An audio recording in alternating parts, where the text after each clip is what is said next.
Hello everyone, and welcome back to my next concept analysis video here. So for today's topic, we are going to be going over the idea of letting go of the past, and in particular, focusing on past mistakes or regrets that have occurred in your life. So I believe this is something very common that a lot of people deal with. They go on throughout their life, and at different stages, things happen to them, or maybe they do something. And, they may reflect on their actions and they may feel some guilt about what they've done. They thought they could have done something better. And they kind of carry that memory with them, and it comes back to them throughout different points of their life. And it may sap their energy and take away their focus from the present moment. Also, with dealing with things that have happened to someone in the form of them being attacked or mistreated, treated poorly, unfairly. That's something else that can happen as well, where people get stuck on those past memories of bad things that have happened to them. And this could bring about all kinds of low moods, low energies, and it can take away your productivity and ability to succeed in life moving forward. Because in a sense, you've got this big weight that you're carrying with you all the time. And as you go on throughout life, even more things can happen to you. And if you don't deal with those things at the right time and learn to let go of them, your luggage becomes bigger and bigger, and it becomes so heavy, there's no telling how much it can weigh you down. So that's why I'm presenting this video today. We're going to break down some ways for you guys to just release your past, okay? Anything that's not beneficial to you, that's holding you back, that's what we're going to get into this video. And I really hope I can help you with these following steps, tips, whatever you want to call it, that we're going to be going through. So I'm going to break down each one of these agendas. We're going to discuss it a bit and then reflect back to a person's life, how they could apply this, all right? So to begin with, the first one here that we have is, it states you must make a commitment to let go. Okay, so it's a conscious decision for you to release whatever it is that has happened in your past.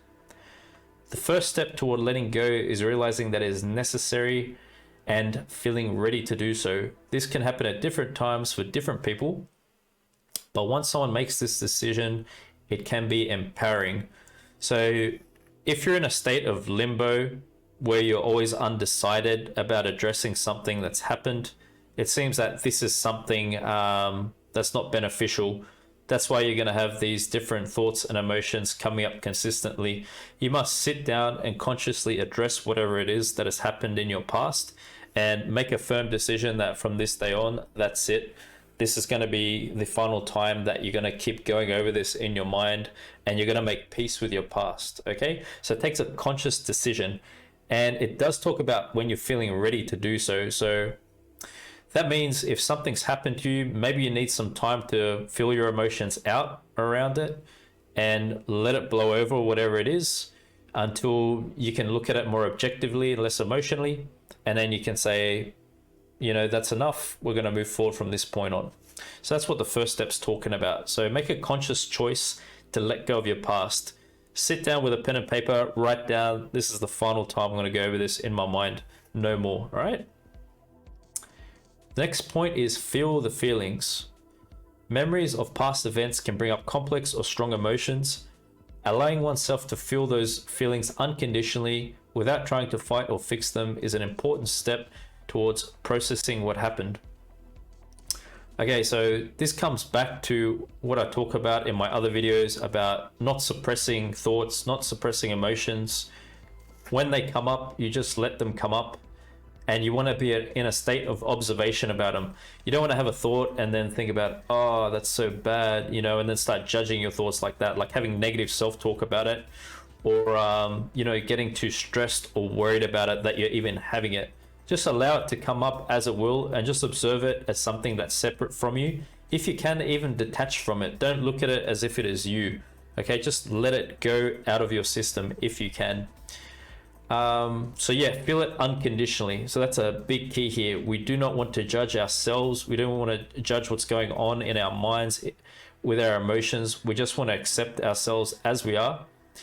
And that way we can release the emotions. So It is a great way to release emotions and things that have happened to you by confiding in others who you can trust, who would understand what it is you're going through, whether it's a professional, like it said here, a very good friend, maybe other people who have gone through similar circumstances. You could reach out to certain groups, have certain chats, and that can help you in debriefing and letting go.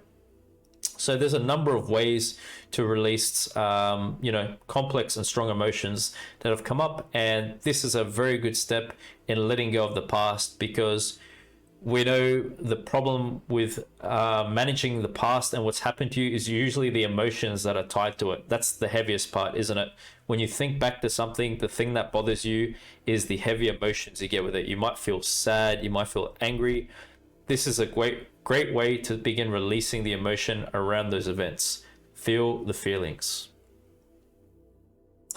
So next point is take responsibility. I think this is a great point. We always have to take responsibility if we truly wish to improve. We cannot offload our responsibility and accept that things will just get better. This is our life, it's my life, it's your life. We're all accountable for ourselves. If we want a better life, we have to take responsibility for that. So it says, if relevant, it can help people who feel guilt, embarrassment, or shame about the past to take responsibility for their role in the event, if that's relevant, okay? So if that's what your past, whatever past scenario you went through involves that, if you had a part in it and you don't feel good about what you did, take responsibility for your action. This does not mean blaming oneself, but simply acknowledging what happened and taking ownership. So once again, it's kind of similar in how we're talking about feel the feelings. It's not about kicking yourself down about what happened. That's never beneficial, to beat yourself up. You've already got your mind to deal with and your emotions that can give you a hard time.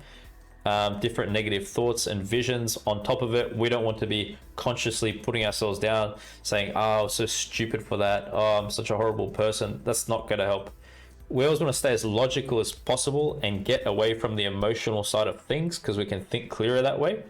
So once again, you want to hold yourself accountable and do so, be objective, and just observe the facts in whatever it is that happened. If you think you did something unethical, immoral, something that would be classed as bad, try not to judge yourself harshly about it, but at the same time, if you think you could have behaved better in some instances, be real with yourself and acknowledge that.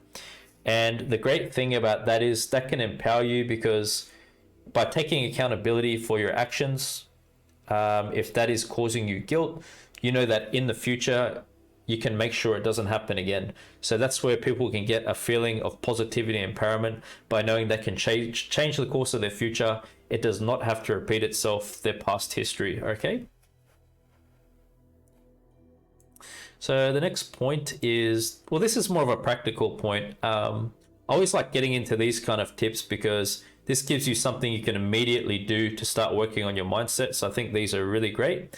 So practicing mindfulness is a very good way to help you letting go of your past, because obviously we're discussing instances where you might be going about your day and then you get a wandering thought that reminds you of your past, and then the emotions come on, etc. So mindfulness helps you to detach from that kind of cycle that occurs, and we can do that in these following ways. So mindfulness is a skill that encourages people to focus on what is happening in the present. This can help people who struggle with rumination. So rumination is like, constant thinking of something that's happened. And a key point here is remembering it's saying focus on what is happening in the present moment. So that's what mindfulness is about. You're just focused on where you are right now. Wherever you are, that's where you're focused, okay?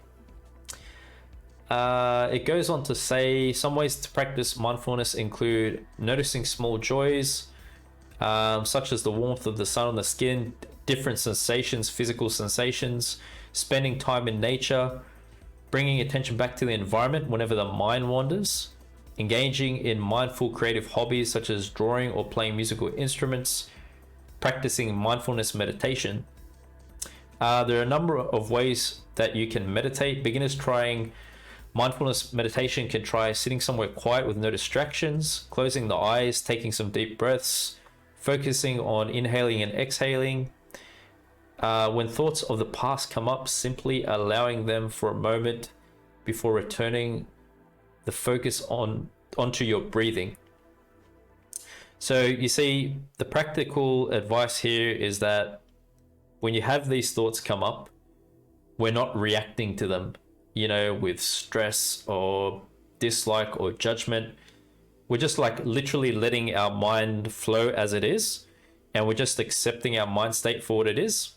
You and the mind are two different things. You are not your mind, and it's got its own nature about itself. So you can just learn to observe its habits at the time, what kind of thoughts and emotions bring it up. Take some deep breaths and just remind yourself that's your mind at that time, how it is, and it will pass. And these are some very good tips to help you stay grounded in the moment. And I mean, hobbies is a great one, because obviously when you love something, you're so engaged in it that time fades away, you lose track of time, you're so immersed in it. That's really a great way to practice mindfulness. I mean, even me with playing video games like Gwent, I really love the game, and that really helps my mind get away from some things that may bother me myself personally. So yeah, whatever it is that you enjoy, even like working out, having a good conversation with a good friend of yours, there's many different ways to practice mindfulness. It simply means to be in the present moment, and not to wander too far into the past with your mind or too far into the future. So yeah, some great small tips here you guys can practice. I suggest doing these right away if you're experiencing this challenge of letting go of your past. And the final one that we have here at the bottom, practice self-compassion. Self-compassion involves treating oneself with kindness, care, and forgiveness. People can practice self-compassion by changing their self-talk. This involves noticing when their thoughts become critical, replacing them with more forgiving alternatives. Keeping a self-compassion journal can be a good way to practice this skill. So yep, it does come back to the other tips that we outlined once again. Maintaining a non-judgmental and objective mind state to yourself, to your mind, to the thoughts that happen, and not being so critical on yourself to beat yourself up.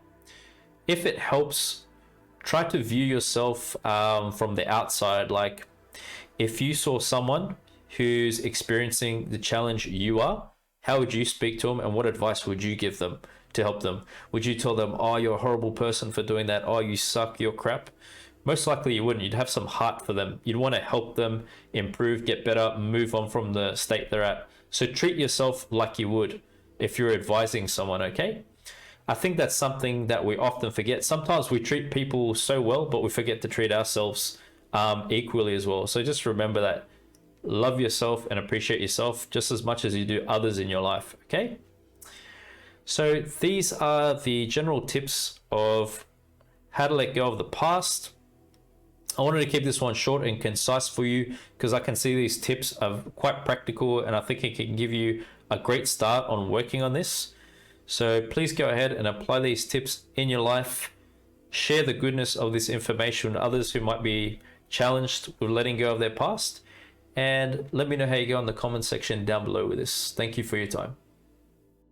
Alright guys, so now for the video analysis part of this segment. I've come here to this lady's channel. She's a mind coach, and she helps people release trauma themselves that they're dealing with, things that have happened to them in the past. Basically helping them to get closure of things that have happened to them, which is pretty much what this whole video is about, that, these tips that I've outlined with you and what we've gone through. So I think this is very relevant. Watching this video, tying it back to the previous steps, and this is actually her own personal story of something that she went through. It's a real personal story that you're going to hear now. It's pretty heavy to hear, but man, it goes to show you that doesn't matter what someone's gone through, they can let go of what's happened to them, overcome their challenges, and succeed. So let's hear her story now. Imagine that I'm standing at the foot of my father's hospital bed. It's the first time that I'm seeing him face to face. after finding out just recently that my mother's disappearance when I was 5 and my sister 3 was due to the fact that he had murdered her. He killed her in the same room that my sister and I had been sleeping in. And then he took off to go live another life, leaving us to be raised as orphans. I asked him, "Can you at least tell me what you did with my mother's body so that I can at least give her a proper burial?" For a brief moment, I thought he was going to tell me. And then he said, "No. That happened a long time ago, and I'm in pain. Besides, I was a good father to you." 2 days later, he died. And that was it. That day, I learned something very valuable. And that was that sometimes you just need to give yourself closure.